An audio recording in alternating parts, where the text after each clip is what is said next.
I said so long, carry on, 'cause the devil wants to take me for a ride.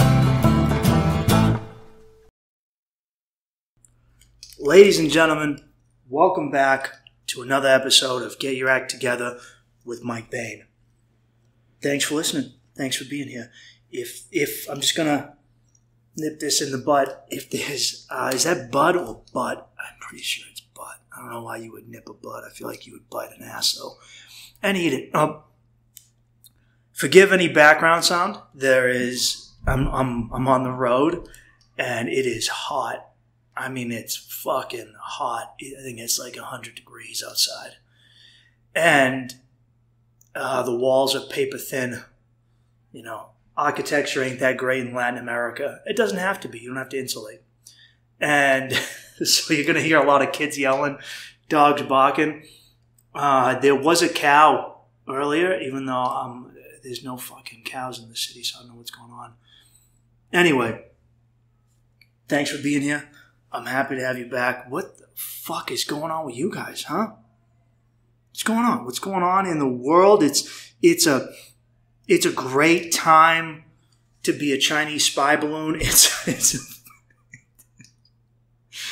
a fantastic time to be a Chinese spy balloon. Oh man, that's some real big dick energy. I'm going to be honest with you. I'm going to be honest. I got to give it to China. That was a solid big dick move to float a 20th century spy device over the country you want to humiliate. That was a proper cucking. I'm going to be honest with you. That was a pretty proper cucking. The spy balloons, dude, they didn't even. When's the last time you heard of a spy balloon? World War I, right? Very beginning of World War I. Shit, man. I think they used them in. I'm trying to think if they had balloons during the Napoleonic Wars, because I know they were used at least when the French and the Prussians were fighting one another. Big dick move, China.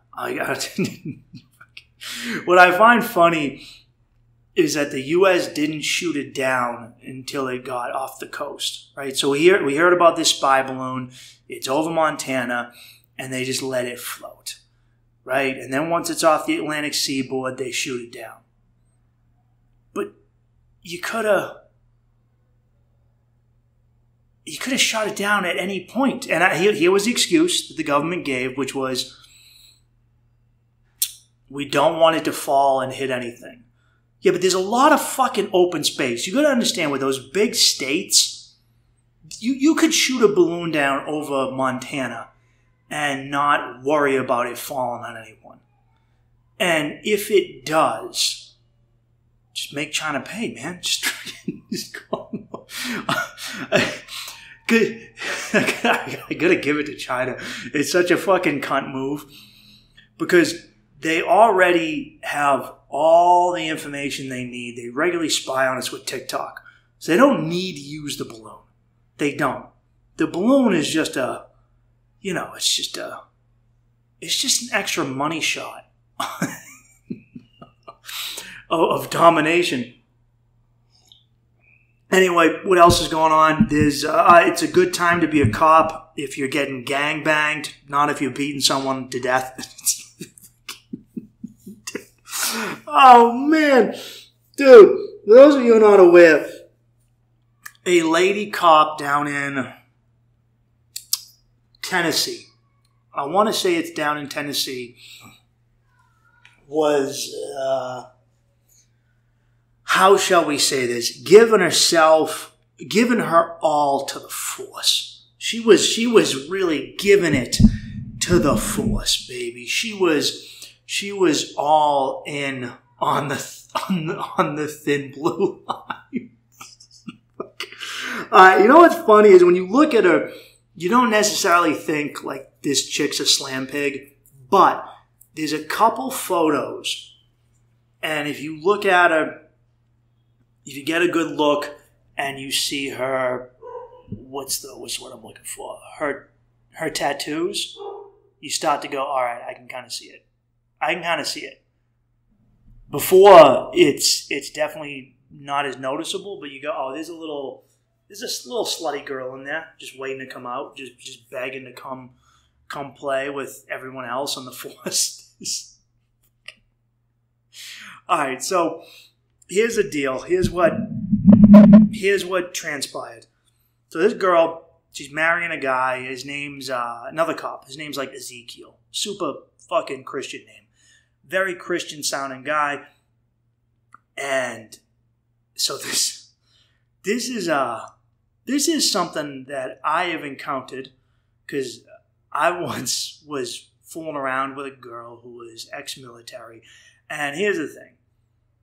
You know, no disrespect to the ladies in uniform.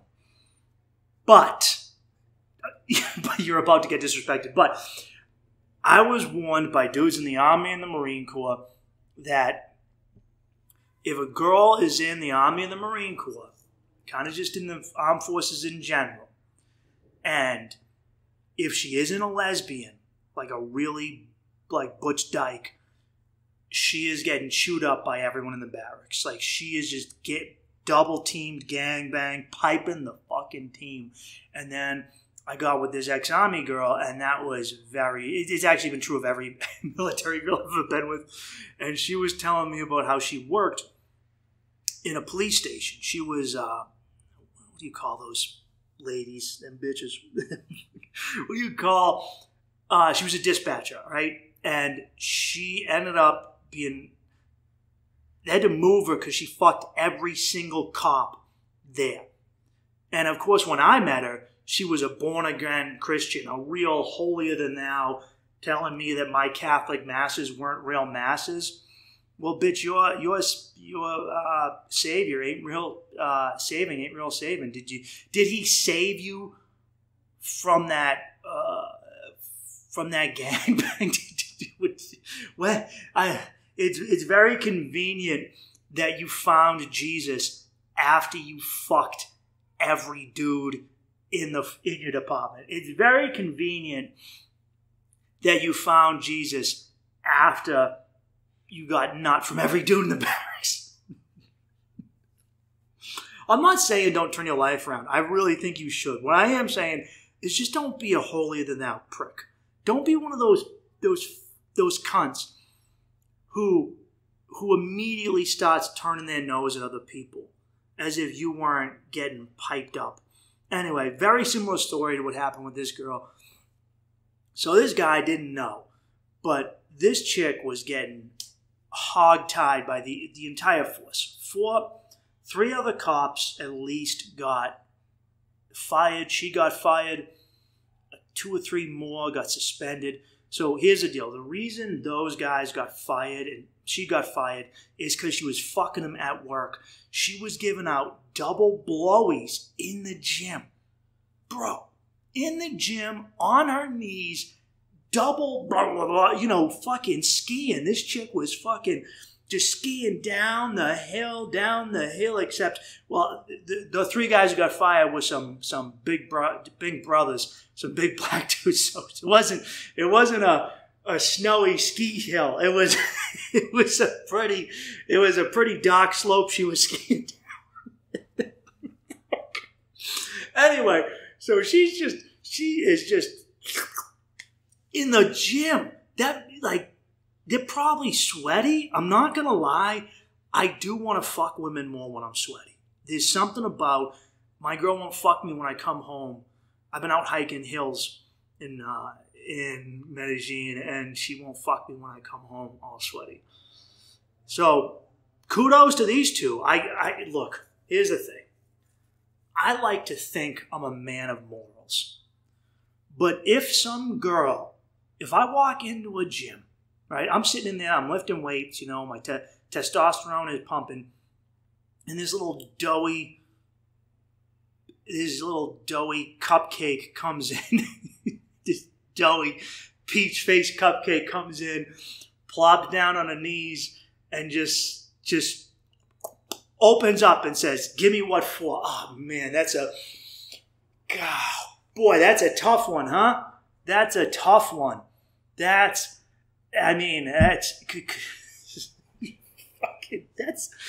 come on, man. That's a tough one. I get it, because even I'm like, I wasn't attracted to this girl, but when a girl offers that, it's very tempting, irrespective of her attractiveness. It's not even that it's attractive. It's just dirty. And sometimes when a woman is willing to do something for you that's dirty, just dirt, just real, dirt. It's, oh man, there's two types of sex. There's the sex you have with a woman you respect as a human being. And there's the type of sex you have with a woman that you don't respect as a human being. Both are fun, but they can be very different. There's certain stuff that you don't want a woman you love and respect to do for you, okay? And then there's the stuff where you look at a girl and you go, I barely think you should have human rights. And you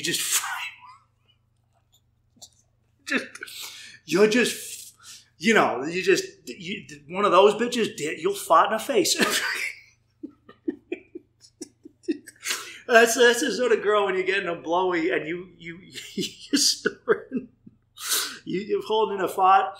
You don't hold it in for her. I'm sorry. It's been a long time since I podcasted. I'm sorry. I'm sorry. Anyway, this bitch is fucking every one of the floors. All right, she's at parties. She's also bi. She's fucking other cops' wives at parties. Cops and their wives are all whores. They all act like they're, people in uniforms. I've heard that I've been sending memes about this chick to my buddy who's a Boston cop, and he loves them. The cops I've actually talked with a few cops about this. They are having a ball. They love it, and they're telling me that this happens, and that EMTs are even worse. Well, EMTs are notorious for just fucking each other. People in high stress jobs and whatever weird hours, they're just always banging each other. If they wear a uniform, they're knocking boots, licking boots and knocking boots. And she banged the canine officer, not the dog, the guy who handles the dog. But you never know.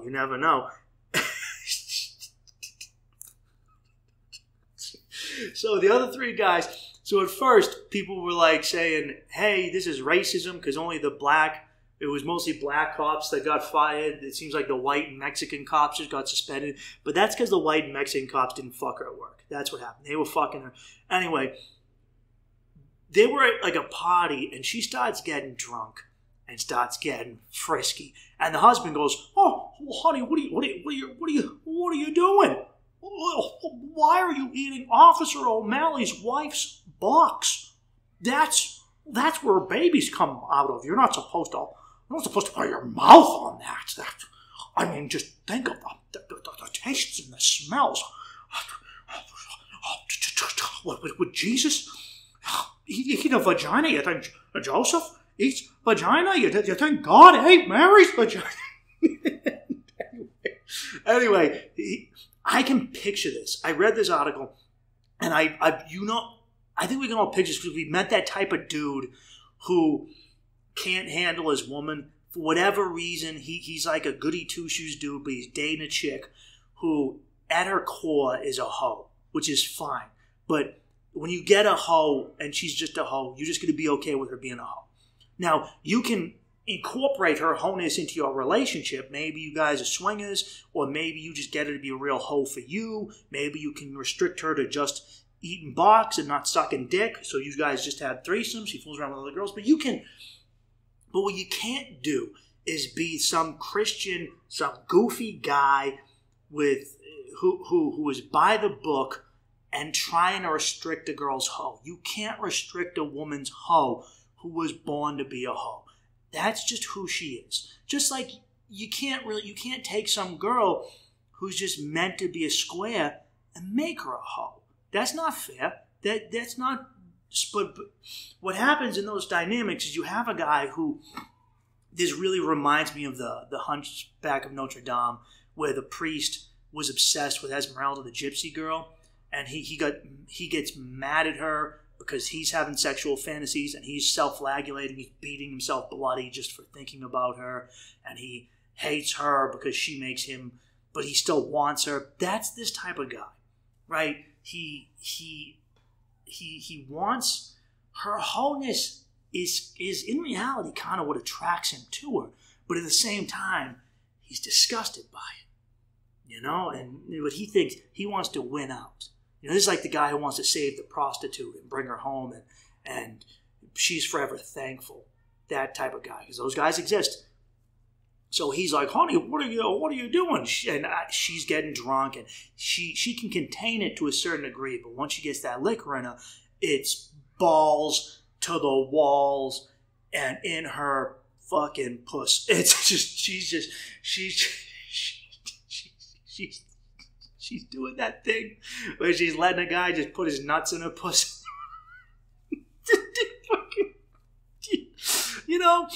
Because that's not something you do for sexual fun as a man. It's just something you do when a woman lets you, and you're just amazed. You're like, oh, this bitch nasty. Anyway, it comes to light. It finally comes to light. It's a huge thing, and he stays with her. Which shows you that he does kind of like it. There's a part of him that's into her wholeness. Like, as much as it hurts him and it degrades him, he likes it. Because no man would. I don't care how fucking religious you are. If you found out that your wife was sucking two sweaty black crawlers in the gymnasium, and then at the jacuzzi just getting Eiffel Towered by Officer Sanchez and the dog dude, the canine guy that no one talks to, who just smells like puppy chow and biscuits.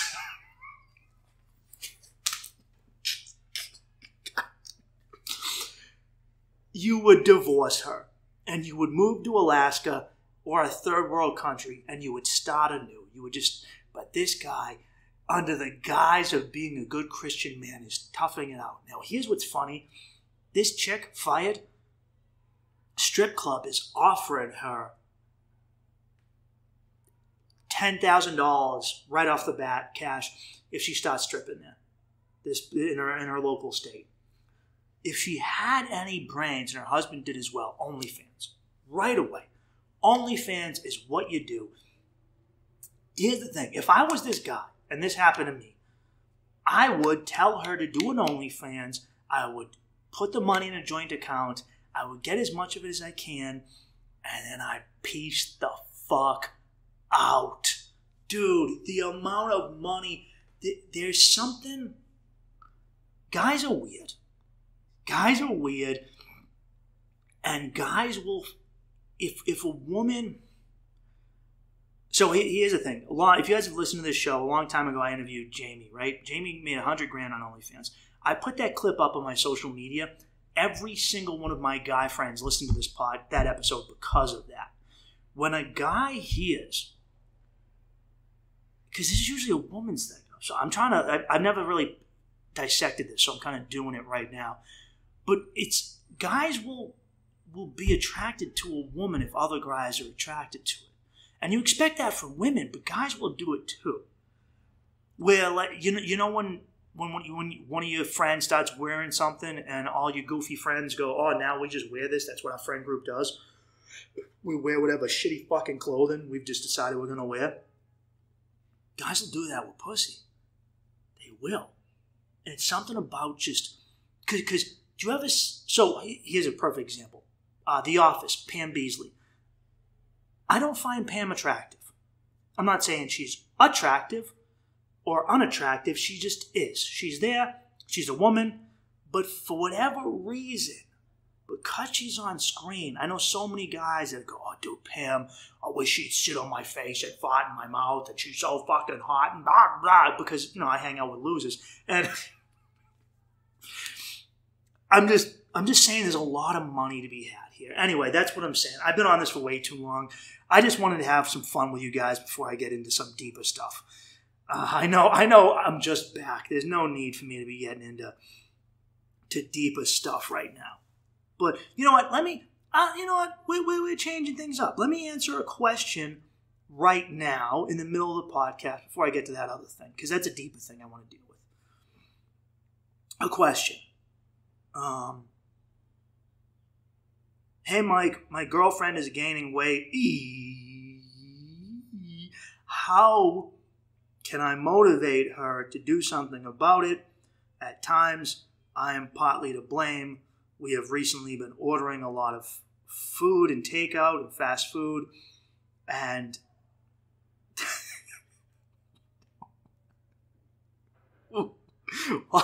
while we were having buckets of chicken wings, I not only became disgusted with myself, which I can usually handle, but I became very disgusted with her, watching her eating habits as we were both drunk and high, shoving chicken wings down our face. What can I do to motivate her?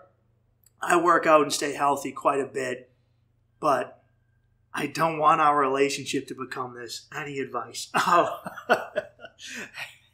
buddy, you know what? I'm actually kind of dealing with this myself. Isn't it weird when you and your girl both kind of gain weight at the same time, or you both have to lose it at the same time? It does go in cycles, because it is weird for one of you to be super healthy and the other one to just be a fat fuck. That's a weird thing to see. So to answer your question,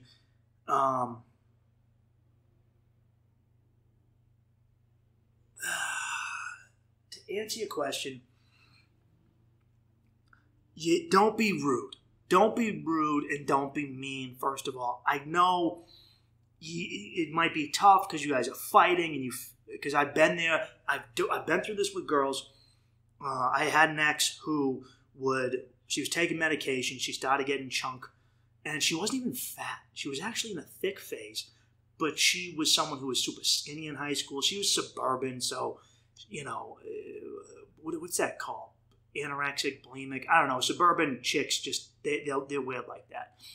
Anyway, actually, do you remember in the 90s when anorexia was a big thing? I don't know if that's a thing anymore, because I feel like nowadays in the land of thickness, and where you got chicks like Lizzo who are just taking the fat worshipping to a new level, which is different than appreciating thickness. But I'm just saying that, do you think, is that still a thing? I haven't heard about anorexia in a while. Or bulimia. It's all about everyone's fat phobic, and I'm a fat fuck now, and look at me and eat my jelly rolls. Dude, I went to a Target, okay? South Bay Target in Boston, pretty ghetto Target, okay? And I'm looking at the pictures of women in the women's clothing section as I walk through. Fucking heifers, dude, just straight buffers. I mean, hey man, I'm a respectable man. I like a thick chick. I like some meat on the fucking bones. And I've been with skinny girls too. Ain't nothing. I'm a lover of women. I love them. It's like when someone says, what do you like better, chicken wings, drums, or whatever the other stupid fucking one is that I always forget. I eat them both, man. They're both chicken. They both taste good. I'm a little fonder of the wing, but, just like I'm a little fonder of the thickness, but it's all game. It's all good, baby. But this was kind of gross. I'm not going to lie. This was unappetizing. They knew their demographic. They knew their demographic was poor, fat, fucking Americans. And the bottoms, dude, these bottoms were huge. The bottoms to the bathing suits and these panty bottoms, they were, dude, if I was stuck on a desert island in the Pacific and you gave me these bottoms, I could parasail to California. That is what these things were. Humongous. And the pictures, at first I thought, hey man, good for you, a little body positivity, but it got unfun real fucking quick. I'm just waiting for the day where I walk through Target and you see the pictures of the women in the clothing section, and it's just a girl from my 600-pound life just stuffing cake in her face. She's gonna help her. It's I don't know. It's her African husband who wants a green card, and he's using a stick to prop up a fupa and just dumping a baby powder in her fucking pussy, so she doesn't. It was all right. Sorry, I'm not answering your question. Anyway, I'm dating this girl. She starts getting chunk, and she's just crushing sleeves of Oreos at night. But then she would complain to me about getting fat. She'd go, I'm getting fat. And I go, first of all, I don't care. I love you. I'm happy with your body. It's cool with me. And she'd be like, but I didn't like her whining. And I go, hey, look, either eat the fucking Oreos and go, yeah, cool, this is what I am. Shaky, shaky, jiggle, jiggle. Or don't eat the fucking Oreos. But don't do both. Don't tell me that you don't like losing your teeth when you smoke meth. Don't do that. Don't come to me and be like, oh man, I really hate losing my teeth and not sleeping, but I sure do love meth. Just pick one. Oh baby, just pick one. just be like, hey man, I love meth, and if I gotta lose some teeth, fuck it, dentures ain't that bad. I respect that. Totally respect that. I guess that's something I do respect about Lizzo. If she goes, hey, look, I want to eat 3 buckets of Haagen-Dazs, and this is what I am, and I'm going to rock it, then fuck yeah. Okay, just own it. Okay, just own it. Anyway, you got to be very careful in how you handle this. You got to be very careful, because I remember she asked me how she looked, and this was before she started gaining weight, and I said, honestly, you look good. She goes, yeah. And I go, you could stand to lose a few pounds, but you look good. And, boy, do you know, I wasn't as firm in my ability to deal with women as I am now, as I was back then. Do you know what that week was like for me? Do you? I'm sure you can imagine. I'm sure you can guess. I'm sure you can assume what that was fucking like by telling a girl that she could, quote, unquote, stand to lose a few pounds. Yeah, I thought that was a smart idea. Anyway, you got to do it in a way that you express that you wanted to do it for her health because you love her. And you love being around her, and you love spending time with her, and you want her to be healthy because you love her, which is actually true. You're not lying, dude. That's what I do. Right? Dude, since the summer and my father passed, I gained some, I think I'm up 15 pounds, right? Maybe 20. I don't know. Probably anyway, I don't like it. I'm not happy. I don't fucking like it. And I've been going out every day, getting my ass kicked, climbing hills, going to these free gym things outside, and I'm getting fucked up, but I'm going to lose this fucking weight. And my girl gained weight too. And I was like, hey, what if we play this Wii boxing game together? That's one thing. Go to the gym together. If you make it a coupley thing, girls always want to spend time with you, dude. They really do. I know it sounds corny, but you got to turn your time with her into getting fit time. Start doing food shopping. Make sure you're the one that buys the food. Okay, I know a lot of guys in the U.S. go, well, what am I, a woman? Shut up. In actuality, I feel like it's a manly thing. Because historically, the man was the provider. Man would go out, he would hunt, he'd bring back food. If you look at tribal societies that still exist today, the men go out, they get food, the women cook it. So you come home, you get the food, all right? Vegetables, meat, fruit, no Jolly Ranchers, no Twizzlers, no moon pies, just cream pies, baby. Ooh. Anyway, convince her that your cum is healthy. I don't know. You really gotta also lead by example. You can't be doing this stuff. Even if you are kind of fit and you're allowed cheat days, you don't fully let yourself go. Don't, did I swear to God, did I read this question on a previous episode? Because it was in with my other fucking questions. God, Nevin. Jesus, did I answer this? Did I? Well, I'm already in it now, Mike, you fucking dick shit. I feel I'm getting a real... I don't separate the questions. It's been a while. I'm getting back to it. They were still in the question pile. Getting real deja vu here. Anyway, don't get so comfortable that you fall apart. Just hold it together. Be an example. If you want her to lose weight, don't be like, hey, we're gonna order Domino's and then we're not eating cheesecake. You got to take a hit too. And I'm sorry, I know that's rough, but that's because you're like, hey, I'm not fat. Well, you're the leader, dude. Who was it? Who said, was this Truman or Eisenhower who said the buck stops? Yeah, the buck stops at you, buddy. You're the man. You're going to be the focal point. You're a spiritual leader. You're a leader of your relationship. It's just, you gotta suck it up. You want her to get fit. You want her to get healthy. Don't be tempting her. Show her the way. Say, look, we'll do this together. I will work with you, and we will both fix our sloppy physiques. Even if you're jacked, even if you got a six-pack, be like, yeah, I could stand to lose a few pounds.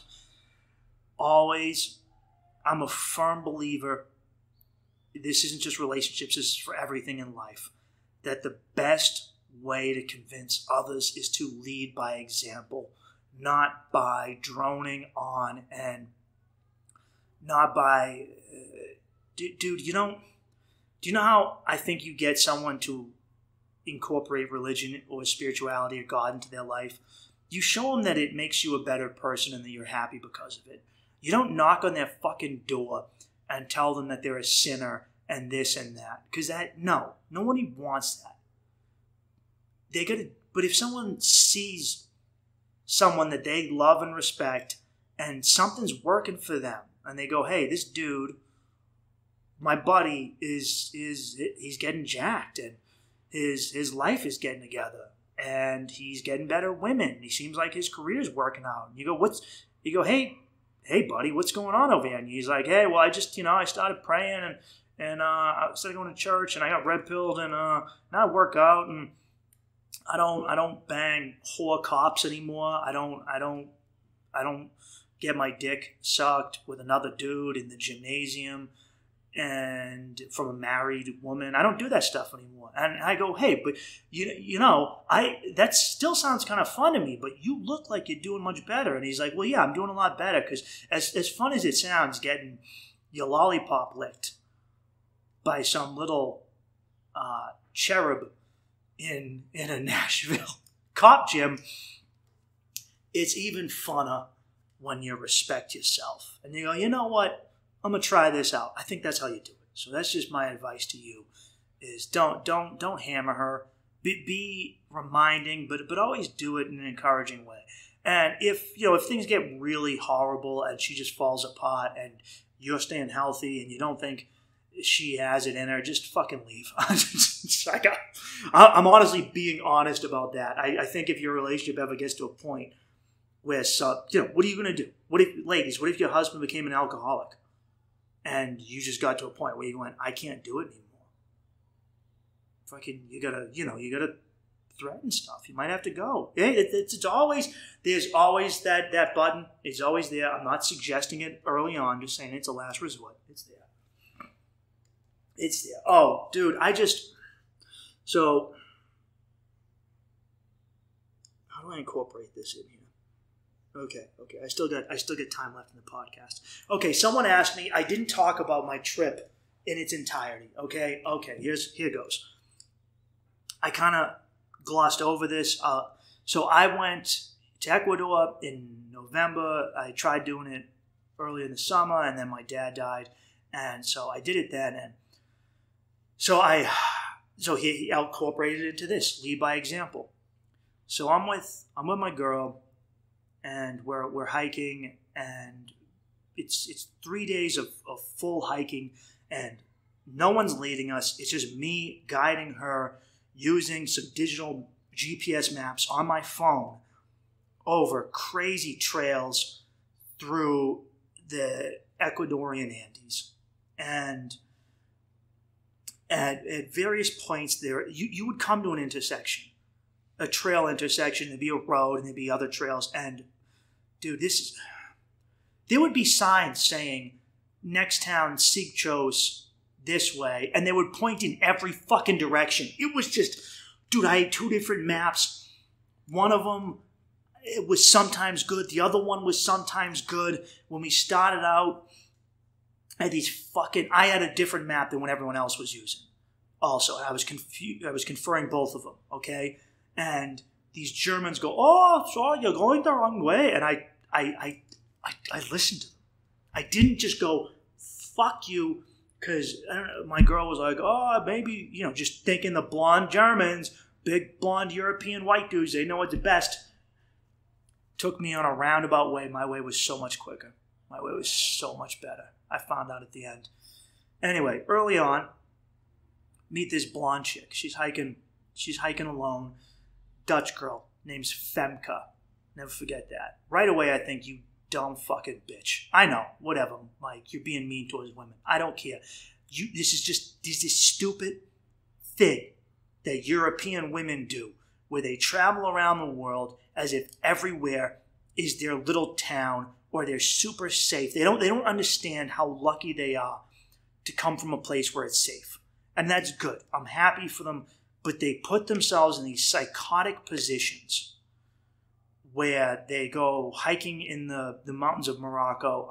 If you guys don't know how that one ended, for a few blonde chicks from Europe or US, it didn't end very well. I don't want to get into it because it's pretty sad.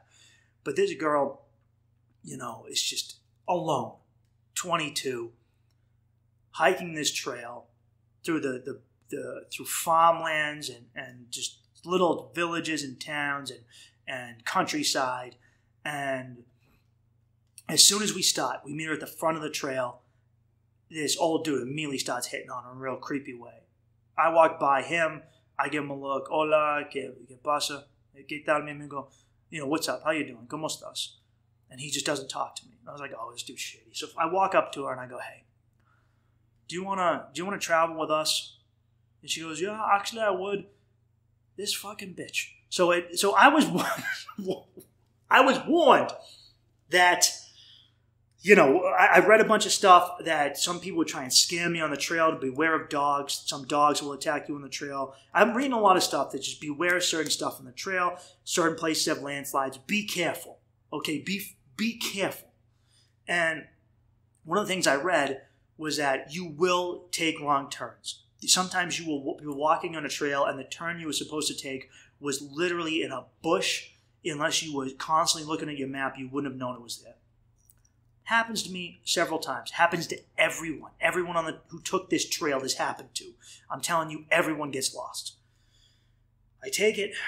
Femke, this fucking bitch. I take us a little wrong. And everyone else I talked to at the hostel we stayed at, because I run into other people. They're walking the trail too. They spend their nights at the hostels. They go, they missed this there was a little cutoff in a bush. I missed it.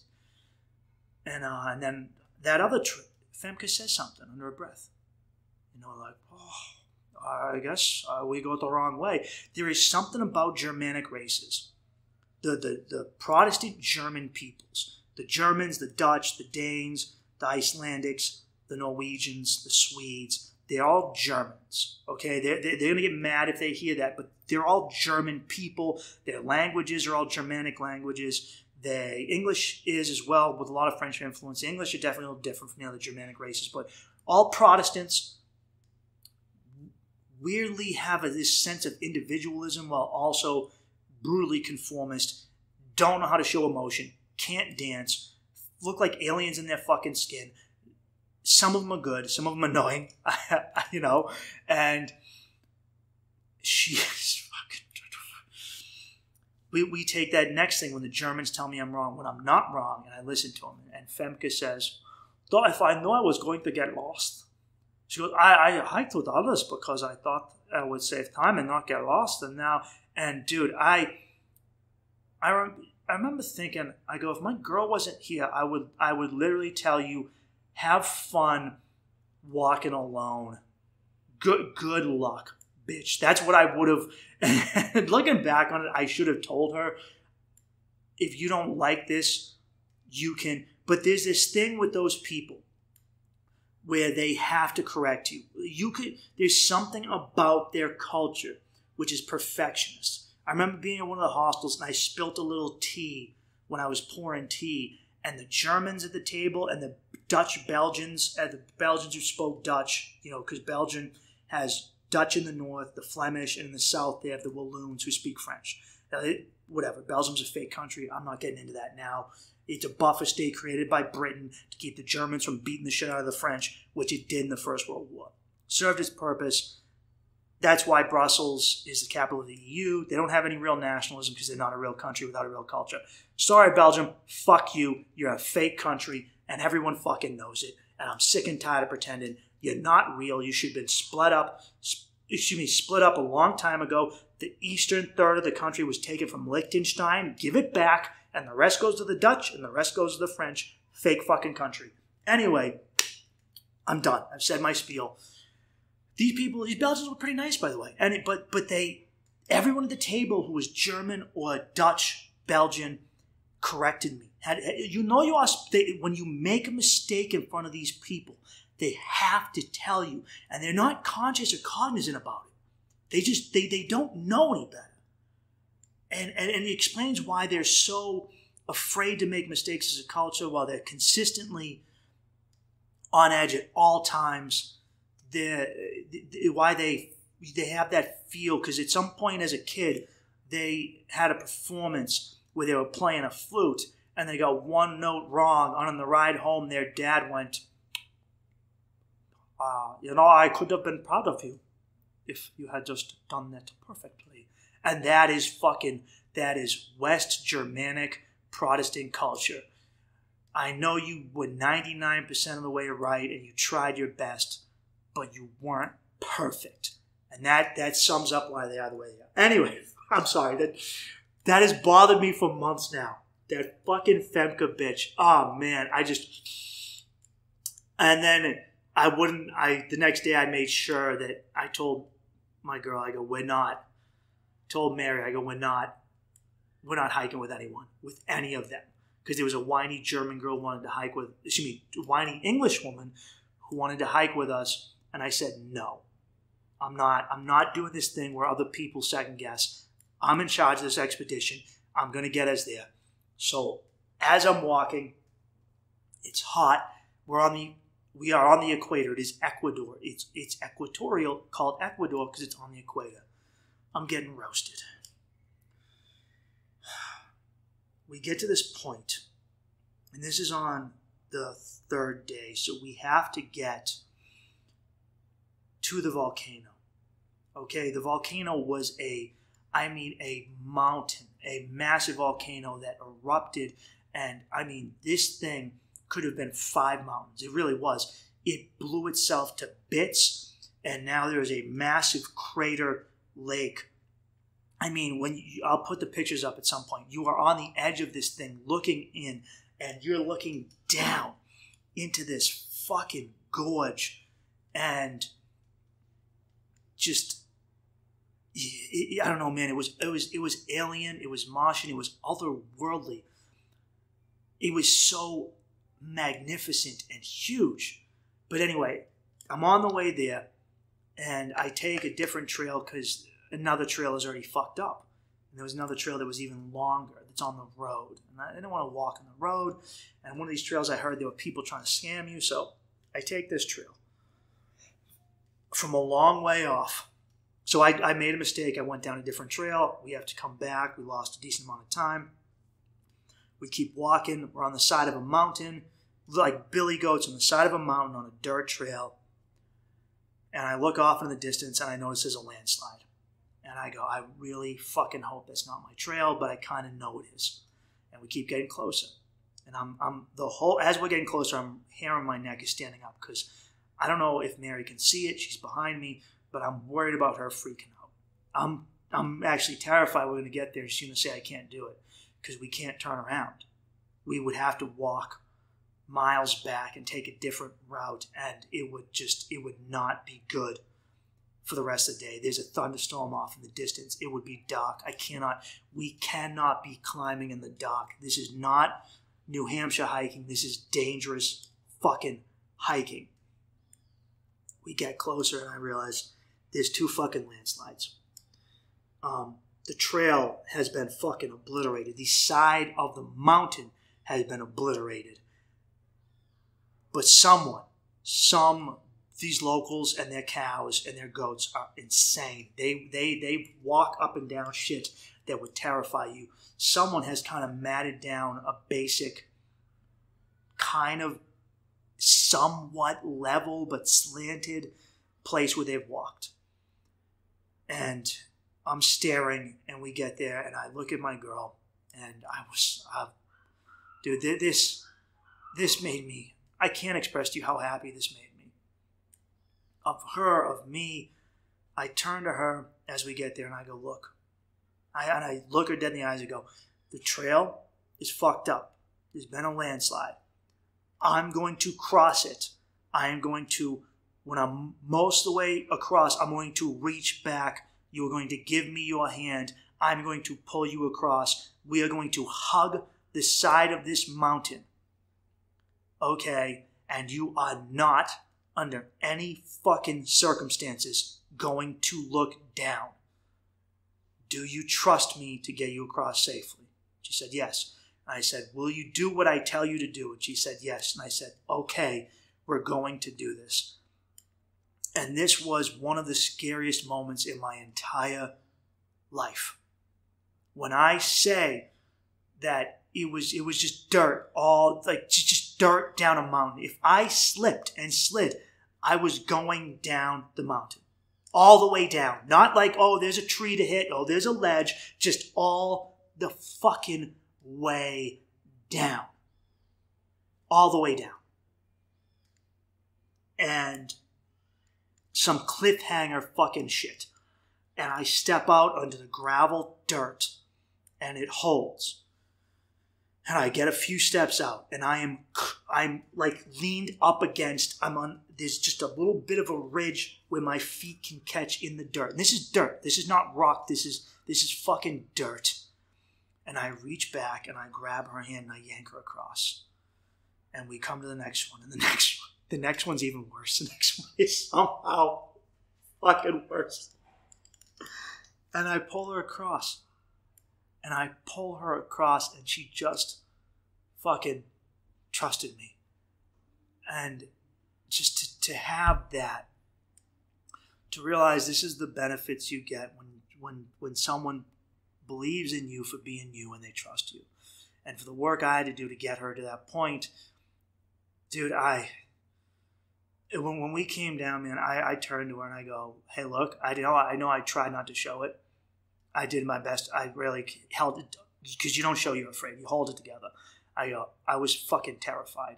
I'm not fucking around, man. I was terrified, and I did not let her see it. Because you don't, if you're in charge, if you're a leader, you do not show fear even when you are afraid. Because you have to be something for someone to lean on. You have to lead by example. don't ever say, do as I say, not as I do. That's a fucking loser way of being a parent, of being a leader, of being anyone. So we make it across, and as we're coming down, there's just fucking two locals, two Indiano Ecuadorians, just having a little fire, smoking some fucking cigs, hanging out with their goats like it's nothing. These dudes just not even just walking up and down this shit. But dude, this. I'm not fucking kidding, man. So there's a thunderstorm off in the distance, and I realize we're still a long ways away, and she's running out of energy. And so I have to carry my bag and her bag, and I'm fucking dying. And we ran out of water. We've run out of water. I could only bring so much water with us. There's too much would have laden us down. And we've run out of water. I can't sweat anymore. I'm dying. I'm sunburned. She's behind me, and I'm forcing her. This is a forced military march. Legionnaires, or I'm like getting up her ass, and she's getting mad at me, but I go, you have to. If we get caught out here in this thunderstorm, we're fucked, because we're going up. I can see the ridge. I can see this ridge of mountaintops, and I know over that ridge is the chasm, the gorge, into that giant lake of I can't remember the name of this. It was called the Quilotoa Loop. If you want to get an idea of what I'm talking about, the trip was called the Quilotoa Loop. And Quilotoa is where this volcano is. So the thunder is off. We are dead. We are like zombies marching up this fucking cliff, marching up these trails to get there. We finally get to the top. And I look down, and it's magnificent.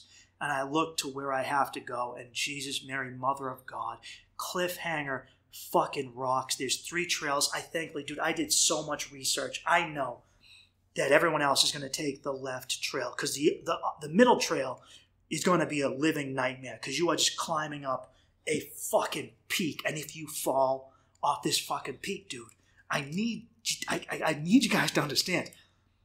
This is rocks, and if you fall, you're going, I don't know, at least 1,000 meters, 3,000 feet down the side of a fucking mountain into the lake. If you fall off the other side, you're going even farther down. Like you maybe you don't die, but you're crippled.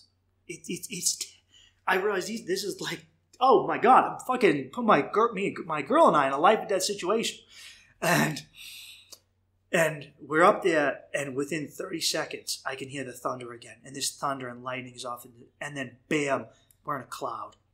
I can't see 5 feet in front of my face. I am freezing, and I look at her, and I go, we have to go. I go, we have to fucking go now. Thankfully, there's a little shack up there. We grab some water. I take the third trail, the one far on the right that no one else knew to take, because everyone else is using Maps.me.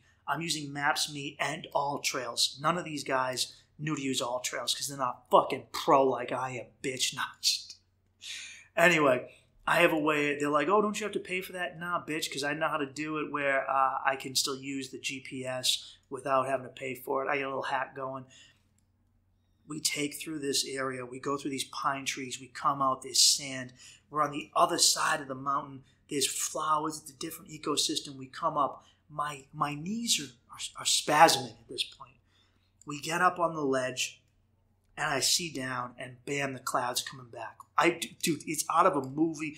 We are racing as the clouds are following behind us. Sometimes the cloud catches up to us. I'm in the cloud. Sometimes I'm out of it, and we keep having to go up and over these peaks. We're up a mountain, down a mountain, and I mean these little trails, and sometimes it's just clay, and Mary's like at least 1.5 feet smaller than me, so she's not. I'm awkwardly looking. You're walking on this white trail, and it's kind of flat, and it's hugging the side of a mountain peak ridge. And I look down, and it's just a fucking drop, thousands of feet, and I'm just going, oh my fucking God, oh my fucking God. And I look down and I go, thank God I didn't take that other trail down, because you are hugging cliffs. And dude, there were times where I was, real nightmare, I'm gonna die type stuff. But I'm gonna fucking die. And I just go, no, you're not. Because I believe in you, and you put yourself in this position, you can get yourself out. It was a believe in yourself, you fucking pussy bitch, Michael. And I got us through it. And right near the end, because fucking Ecuador, the locals are not friendly like Colombia. A lot of beggars, and not in a nice way. Two little fucking shits try and pickpocket me and Mary. They just, or at the vet. I'm at this point where I'm on the side of a fucking cliff. And these little fucking shits, these two little kids will run ahead of us. Then they wait for us. Then we get up to them, and they're asking us for candy and money. That's what they do. They ask you for candy and money. And people, I read, don't give them money, because if you give them money, the parents won't send them to school. They'll send them out there to be beggars. And everyone here is trying to scam you. There's a lot of thieves in Quilotoa. They charge out insane prices for everything. I expect to get gouged as a tourist sometimes, but this was astronomical. There are times when, even as a thief, you lose your dignity and how much of a scam bastard you are. And that was Quilotoa. And I fucking get these little fucking shits would run in front of us, and then we'd get close, and they'd stand in between us and whisper, and then they get behind us, and then they'd run up again. And they did it. And finally I go to Mary. I go, what are they saying? She goes, I don't understand them. They're speaking too softly. They're speaking with a weird accent.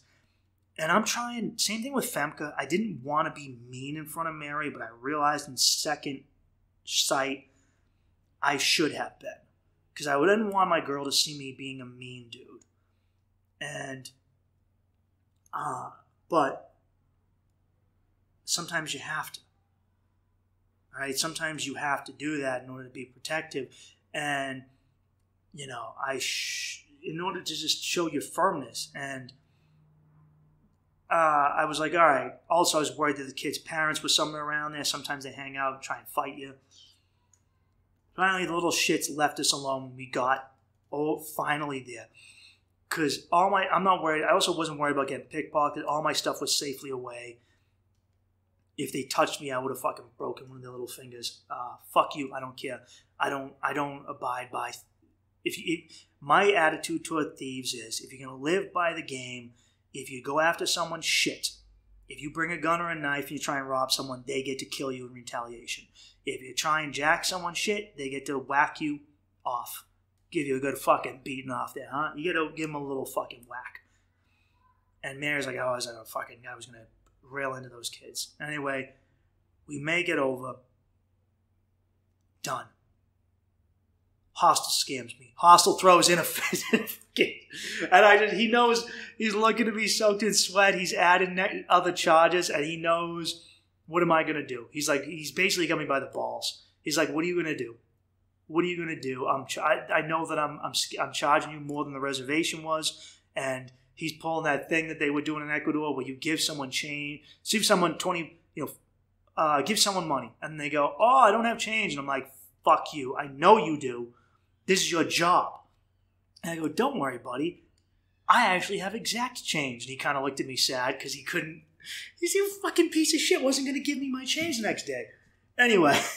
It was. I got to put those up, man. As I'm chronicling all of my travel stuff, I wanted to do it in chronological order. So I figured I'd get to this in a few months. But I'm going to have it up there. It was. I'm going to be honest, man. I felt so fucking alive. I know it's weird. I get why people jump out of planes. It was, the feeling in the moment was, it was terrifying. But I felt alive. And the feeling of accomplishing that was, it was something else. Man, it was something I really needed in the time too. Because I'll get to what I want to talk about. As I come back and, it's dark, it's Christmas time, and another comedian. Don't know if I'm gonna say the guy's name. don't know if I want to do that because I want to discuss something. And I get a call, and a comedian I knew that I started with killed himself. I knew he'd been having trouble. He jumped in front of a train in Massachusetts and took his life. And I was like, God fucking damn. And I wanted to touch on this because, obviously my dad took his own life this year, and suicide through alcohol. And I was really numb to the whole thing. A lot of people I knew were really beaten up, and it wasn't that I wasn't emotionally moved by what had happened. It was that I was just numb. Because unfortunately, like a lot of people, especially as Americans, in a place where deaths of despair are through the roof, I know too many people who've committed suicide. I know a few with guns. I know a lot by addiction, because I also consider death by addiction to be suicide. I do. I feel like it's a disservice to say that it isn't, because I know when I was getting fucked up, I wanted what my dad ended up doing, and what he wanted, which was I wanted to die, but I couldn't pull the trigger. So I wanted to just get drunk and not wake up. And I just wanted an easy way out. And I know a lot of people who were junkies who went that way, or who felt that way. I talk with a lot of people who've been through addiction, who've been that way. So I think that death by addiction is just a long form of suicide. Now, with my father, he explicitly said, I want to die. And so I was kind of numb to it. But it hurt. It hurt, but it was numb. It didn't affect me the way it hurt these other people. And it really upset me, because that's not, I don't want to be numb to that. I don't think it's good to be numb to the fact that so many people around you are doing that. And it's something I don't see in a lot of other countries. It can happen. I'm not saying that other places don't have it, but the statistical deaths of despair are so much worse in the U.S. especially, but also kind of first world countries, certain Western countries specifically. So this clearly something is missing. And this story affected me because I used to, when I was working this office job in Quincy, and I lived in Jamaica Plain, and for those who are not in Boston, I had to take it was a long-ass commute. I had to take a subway train into downtown, then take one out, and then back again each day. So I had to wait for 2 trains in and 2 trains out, and I would stand at the edge of the platform, and I would watch the train come in, and I would say to myself, a voice in my head would say, do it, you fucking pussy. Do it. Kill yourself. Your life sucks. You hate your fucking job. You're a loser. You're broke. You're fighting with your girl. Your life fucking sucks. You can't break your family's trauma. You can't get out. Fucking do it. Just do it, Mike. Come on. Just fucking do it. Come on, you fucking bitch. Do it. I used to do this for days. Each time I would stand at the very edge, right where the train was coming in, where it was fastest. And I would watch the lights and I would wait. I would wait. And I don't know what it was about the train, maybe because it was like making a statement. It was a big fuck you world. Fuck you to everyone else who found a way to get through it, because I couldn't. And I used to say, one of these days, I'm going to have the balls to do it. Thank fucking God that I didn't. I really thank God. Clearly, I'm happy to be alive, and I thank God that I didn't. But I had it all fucked up and wrong. That it was not. Wasn't courage that I needed to kill myself. It was courage I needed to fix my life and to get better and to ask other people for help. Because I couldn't have done it if I didn't ask for help. If I didn't, and so that's what I want to get to with all this, man. Is if you're hurting, and I know statistically someone who's listening to this has to be hurting. Because I hurt, man. I still fucking hurt. This was the worst year of my life, and I'm just coming out of it. And if you ever think those thoughts, you're not alone, and you're not a monster for thinking that. You're not alone for thinking that. Okay, most of us do, and if you don't think that, you're not a freak either. It's good that you don't, but you're not. The world you live in, with everything that's going on, with social media, with propaganda, with the degeneracy of the modern world and the poison. Our food is poison, man. If you live in the U.S., you know the food they feed you is poison. They give you kids addictive social media designed to make you angry and make you stressed out because you're less likely to stand up for yourself, and the sicker you are, the easier you are to rule, and the sicker you are, the more money they make off you. The powers that be want you to be physically sick, and they want you to be mentally sick. So when you feel that way, that's the system doing what it's supposed to do to you. So you're not crazy for feeling crazy. You're not a monster for being depressed. If you ever sit there and go, what the fuck is my life, man? And you think about using it, you think about ending it, you're not a freak. You're reacting to the stimuli that they have put out there in the way that they want you to react. This mental health epidemic it's not random. It was designed this way. It was designed this way to keep populations under control. You call me a conspiracy theorist, call me whatever, that's fine. But the idea that we can't fix this is bullshit.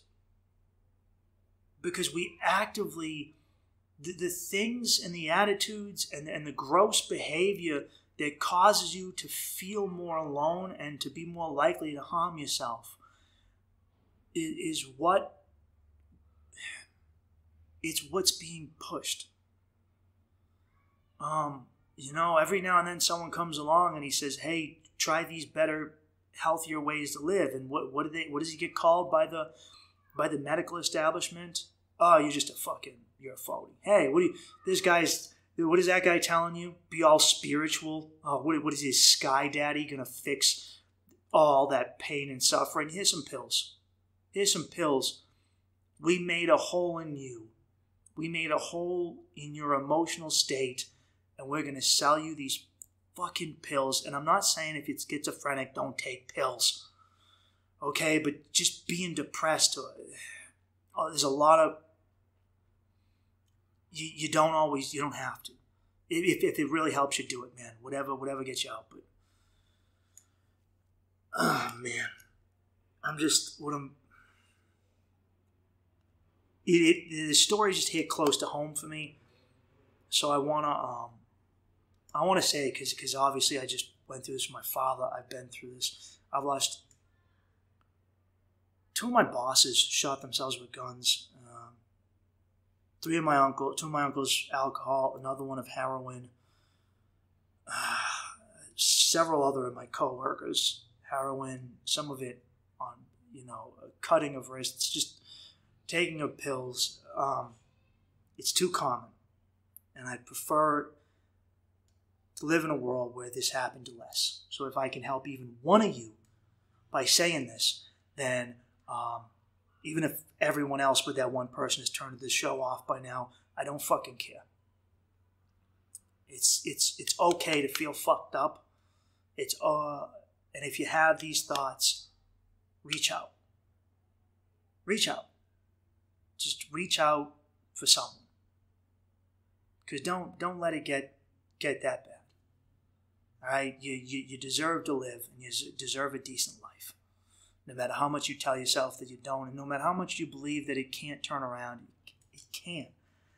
I promise you, it can. I'm not saying it's going to be easy, and I'm not saying that it ain't going to fucking hurt, that the pain will forever go away. I'm just saying that it can be different. All right? I know it fucking can because I'm living proof of it. All right? You know, I was a dude sitting on a subway platform in Boston, fat, alcoholic, and unhealthy, watching trains go by, trying to talk myself into jumping in front of a train. Dude, I used to sit on my porch and think about jumping off. I'd sit on the railing, and my girl caught me. Such a fucking asshole, selfish thing for me to have done to her. And I'm so embarrassed that I did that. I did it knowing she'd find me. Such a fucking shithead thing to do, but I did it. I'm embarrassed that I did it, but I did it. I was looking for fucking attention, but also hoping that I would fall. I used to drink in hopes that I wouldn't wake up. And now I'm telling you about how I fucking climbed a volcano. You know, I have to remind myself of that. If you looked at my life story, if you were to look at the life story of Mike Bain, you would have said, I know how this movie goes. I've seen this movie. Heroin addict, drunk, stupid fucking local yokel Boston townie guy. I'll see him on the corner begging for change. And now I'm climbing fucking volcanoes and meeting people in far off countries and doing things I never expected to do. And trust me, I wish my dad was here so I could say, hey Dad, look at what I fucking did. But I can't because he succumbed. I'm sorry. I don't know which one to this. And if I can help one of you by not doing it, you know, you're up against something tough, man.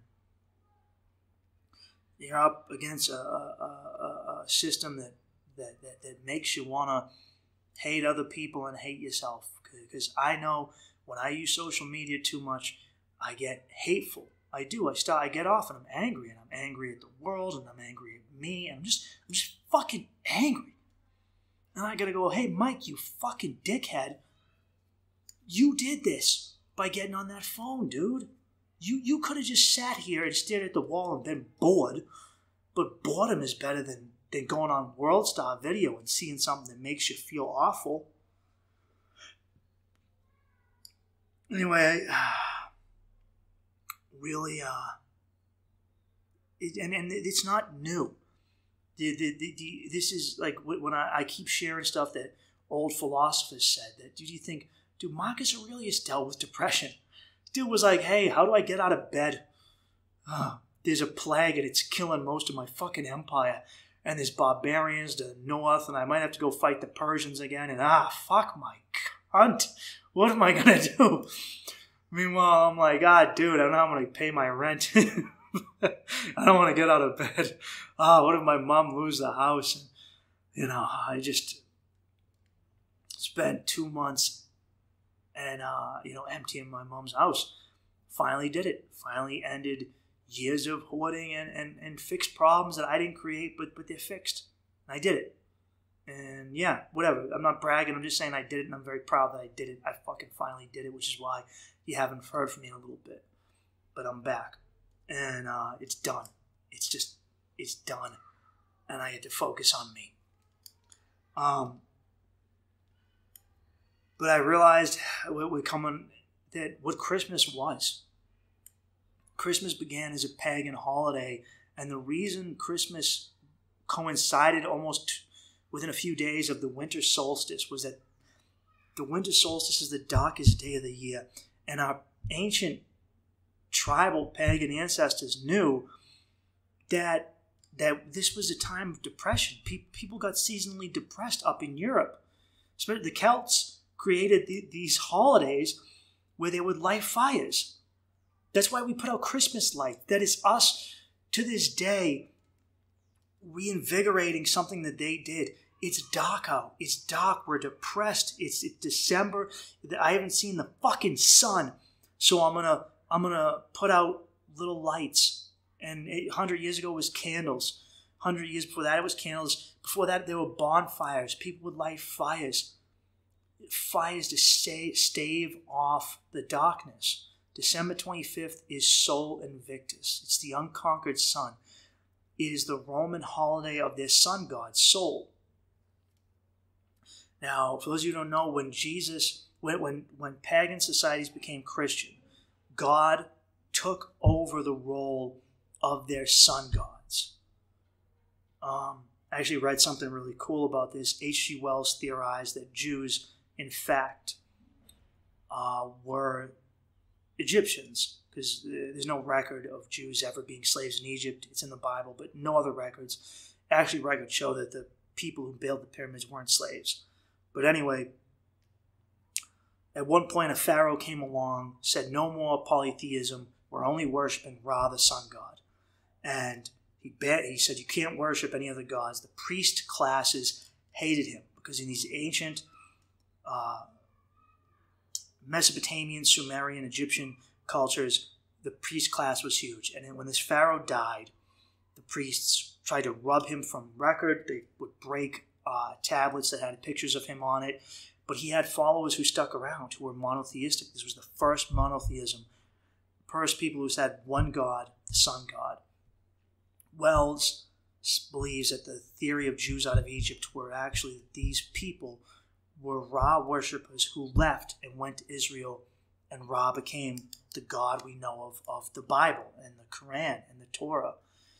Anyway, long story. I don't know. I just think this is interesting.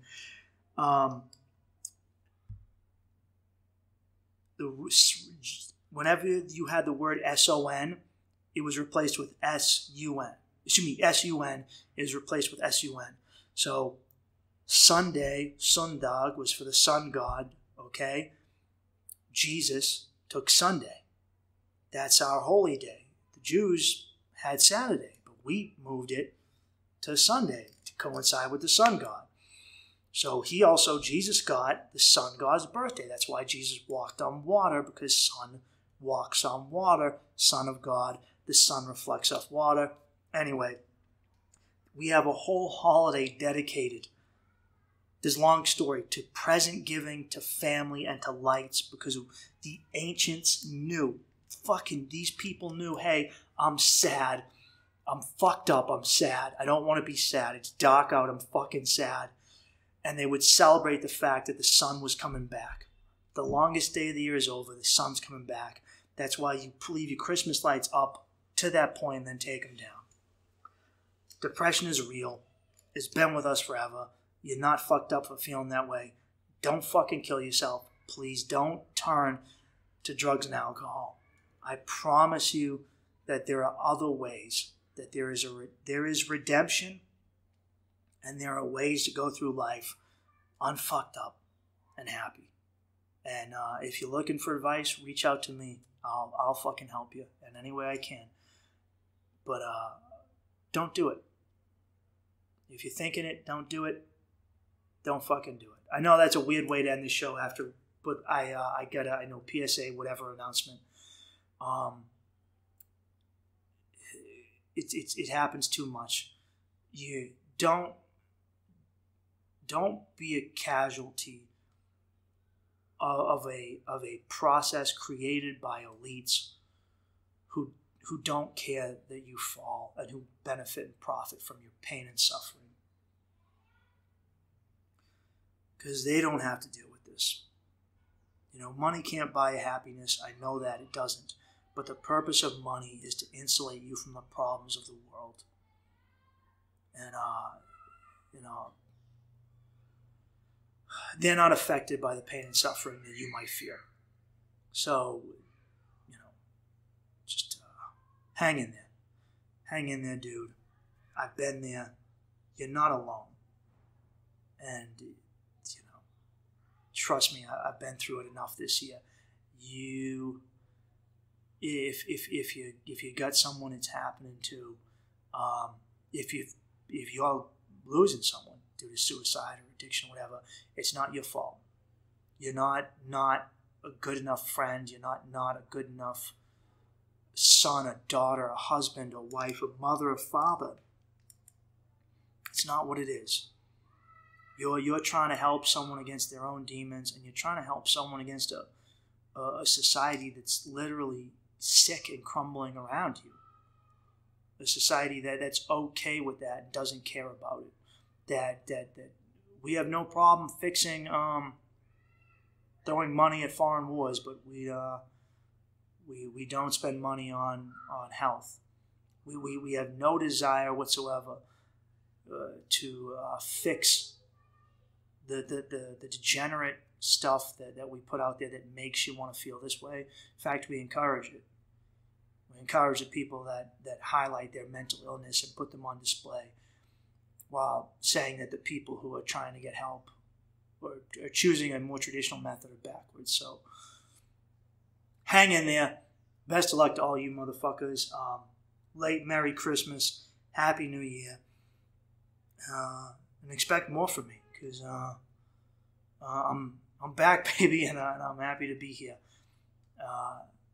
So if you're down in the gutter, don't be afraid to put your needs first.